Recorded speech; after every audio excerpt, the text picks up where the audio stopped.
The question of who qualifies as an Israelite, Jew, or simply part of Israel has fascinated and perplexed people for centuries. The terms Israelite, Jew, and Israel are often used interchangeably, but they each have unique historical and theological roots.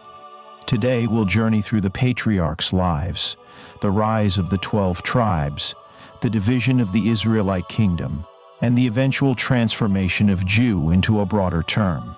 Understanding these distinctions provides insight into the evolution of God's covenant across different identities and eras. To understand these terms, we need to start with the patriarchs.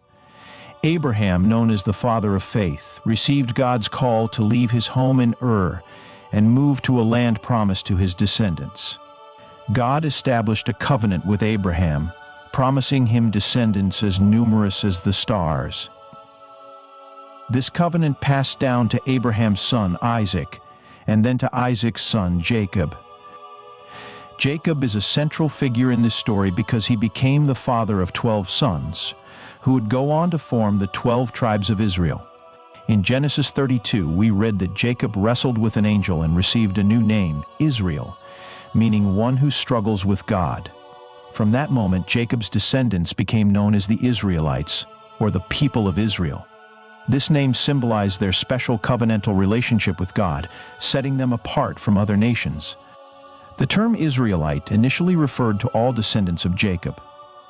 Jacob's 12 sons became patriarchs of the 12 tribes, each one carrying forward the covenant.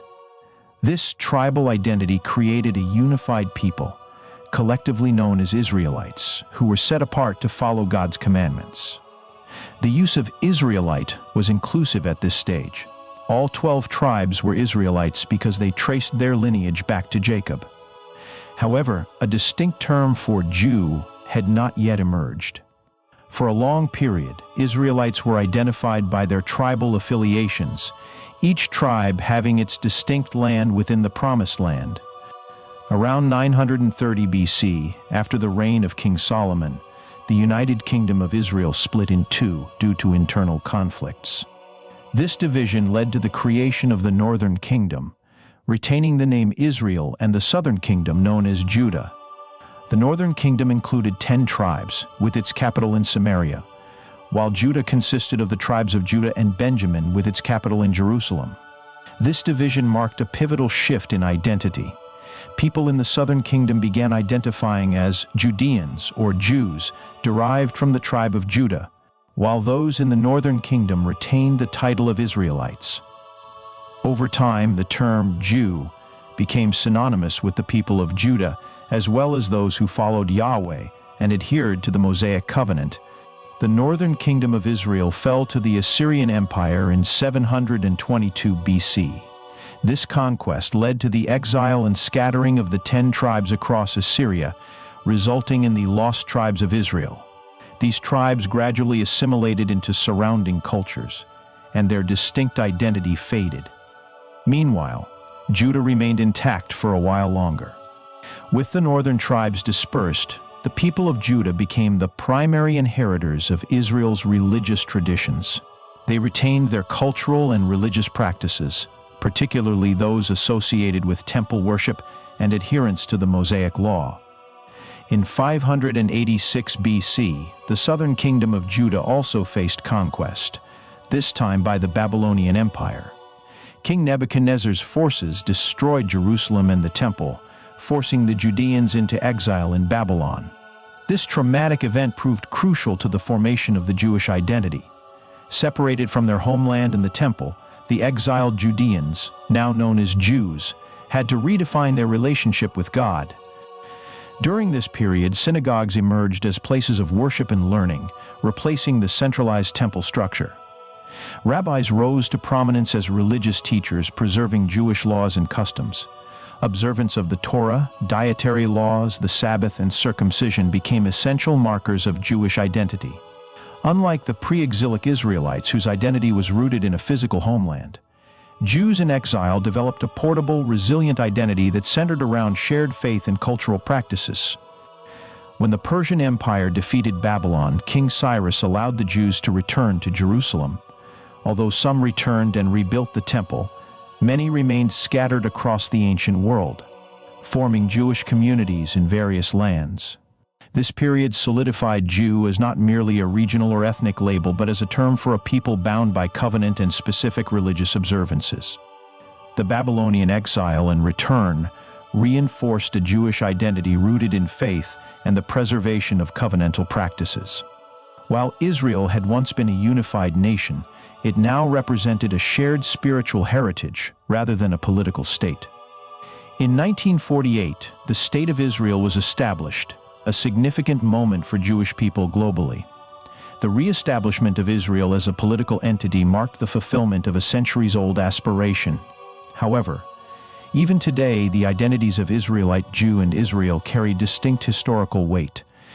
While all Jews today can trace their spiritual heritage to the Israelites, not all Israelites, particularly those from the northern kingdom, would be considered Jews, as they never adopted the cultural and religious practices of Judah. Today, Israel is both a land and a people, but it also remains a symbol of God's covenant. Many Jews view their identity as both spiritual and national, embodying a unique relationship with God that spans generations. In Ezekiel 37, the prophet speaks of a future restoration, foretelling a time when God will reunite the divided tribes of Israel and Judah under a single nation and leader. This vision holds deep spiritual significance, reflecting God's ultimate plan for his people. Ezekiel's vision of the Valley of Dry Bones symbolizes the resurrection of a united Israel, where God promises to breathe life into a once fragmented people. This prophetic hope is woven with the concept of a Messiah who will govern the people with righteousness and unity, an anticipation central to Israel's future. In this context, Israel is not only a historic group, but a future spiritually unified people under God's covenant. The dispersion of the 10 northern tribes, known as the Lost Tribes of Israel, has been a compelling element in Jewish tradition. These tribes were exiled by the Assyrians, leading to their gradual assimilation and disappearance from historical records. However, the hope for their return has endured, representing themes of redemption and restoration. Jewish writings reflect on the potential for these scattered descendants to one day return and reconnect with their heritage, rekindling a unified covenant with God. The enduring hope for a restored Israel has influenced Jewish identity, creating a layered understanding of Israel as both a historic people and a prophetic future where God's covenant with Jacob's descendants is fully realized. This division into two kingdoms, Israel in the north and Judah in the south, also brought about a dual identity within the ancient Hebrew people. In 586 BC, when the southern kingdom of Judah fell to the Babylonians, its people faced forced exile and the destruction of the Jerusalem temple. Unlike the northern kingdom's 10 tribes, many from Judah managed to preserve their distinct cultural and religious identity during the exile, clinging to their laws, customs, and worship practices. With this steadfast adherence, those exiled from Judah came to embody the Jewish identity more distinctly, centering their lineage and cultural memory around Judah and the lineage of King David. Thus, the name Jew emerged from Judah, referring specifically to those who maintained their covenantal heritage and traditions even in a foreign land. After the Babylonian exile, when the Persian Empire permitted the Jews to return to their homeland, those who returned were primarily from the tribe of Judah, along with a few from Benjamin and Levi. These returning exiles collectively became known as Jews, a term marking both tribal lineage and spiritual commitment. Under Persian Emperor Cyrus the Great, the exiles began to rebuild the Second Temple around 538 BC, reigniting religious life in Jerusalem and restoring the Jewish people's covenantal relationship with God. This temple served as the heart of worship, where the covenant established with their ancestors, Abraham, Isaac, and Jacob, was maintained and celebrated. Consequently, the identity of Jew became more than just an ethnic label. It represented loyalty to the God of Israel and a commitment to his covenant, even amid changing historical circumstances. As Jewish identity solidified during and after the exile, The religious leaders of this period emphasized the study of the Torah and a dedication to God's commandments. This shift led to the development of Rabbinic Judaism, a framework in which rabbis became central figures, teaching and interpreting the laws of Moses to guide the people in their relationship with God. Through Torah study and observance, Jewish identity grew beyond tribal association, rooted in a shared spiritual and legal tradition that could transcend geographic and cultural barriers.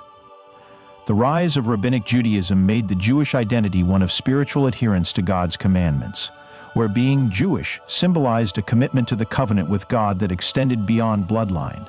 In today's world, Jewish encompasses a broader identity, intertwining religious beliefs, cultural practices, and a shared heritage tracing back to ancient Israel. Whether through religious observance or cultural expression, the Jewish people connect to the original covenant with the God of Israel. This heritage manifests in various ways, from the religious teachings in synagogues to cultural expressions through Hebrew, Yiddish, and Ladino languages, as well as customs surrounding holidays like Passover and Hanukkah. The shared lineage of the Jewish people includes those who trace their roots to the tribes of Judah, Benjamin, and Levi, who preserve their traditions through centuries of dispersion, embodying an enduring connection to God's covenant. The founding of the State of Israel in 1948 added a new dimension to Jewish identity, providing a homeland for Jews worldwide after centuries of persecution and displacement. While Jewish identity links individuals to an ancient covenantal history, the national identity of an Israeli refers to citizenship in the modern State of Israel, which comprises a diverse population. Israel is home to Jewish citizens and other ethnic and religious groups, including Arab Muslims, Christians, Druze, and Bedouins. Although Jewish people everywhere identify with Israel as their historical and spiritual homeland, not all Israelis identify religiously or culturally as Jewish. Thus, the distinction between being Jewish and being Israeli underscores the complexity of modern identity within the State of Israel. Throughout the Bible, God's covenant with the people of Israel forms the foundation of their identity. This covenant, starting with Abraham and extending through Isaac, Jacob, and the 12 tribes, represents a relationship between God and His chosen people. Despite the Israelites' periods of disobedience, exile, and restoration, the covenant has remained constant. Prophets like Isaiah, Jeremiah, and Ezekiel spoke of a time when God would gather His people from the ends of the earth, symbolizing a renewal of this relationship and the hope of a restored Israel.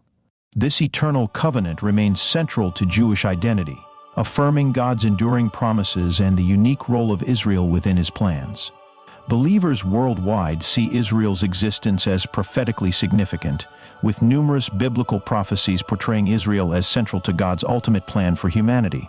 Passages in Zechariah, Ezekiel, and the New Testament highlight Israel's role in the Messianic age and suggest that Israel's physical and spiritual restoration will mark the fulfillment of God's promises. Jesus, in Matthew 24, emphasized Israel and Jerusalem as focal points for end-time events, underscoring their place in God's redemptive plan. For many, these prophecies extend beyond Israel, indicating that all nations will ultimately participate in God's renewal and redemption of the world. While Israel's role as God's chosen people remains central to the biblical story, the prophets also foretold a blessing that would extend beyond Israel. In Isaiah 49:6, God speaks of His servant as a light to the Gentiles, a mission that finds fulfillment in Jesus, through whom the covenant blessing spread to all nations. This new covenant invites both Jews and Gentiles into a spiritual family united by faith. As Paul explains in Romans 11, Israel's restoration is part of God's divine plan to reach all people, with Gentiles grafted into the olive tree of Israel. From Abraham's calling to the laws given at Sinai, Israel's identity has always reflected a covenantal relationship with God, rooted in obedience, faith, and promise. As Jewish and Christian believers alike reflect on Israel's historical role and future hope, they are reminded of God's faithfulness across generations. The people of Israel are a living symbol of resilience and divine promise, embodying a narrative that transcends borders and time, reminding us of our shared role within God's story for humanity. This legacy of faith and hope, which began with God's covenant with Abraham, remains a powerful testament to God's unwavering commitment to His people and His purpose for all creation.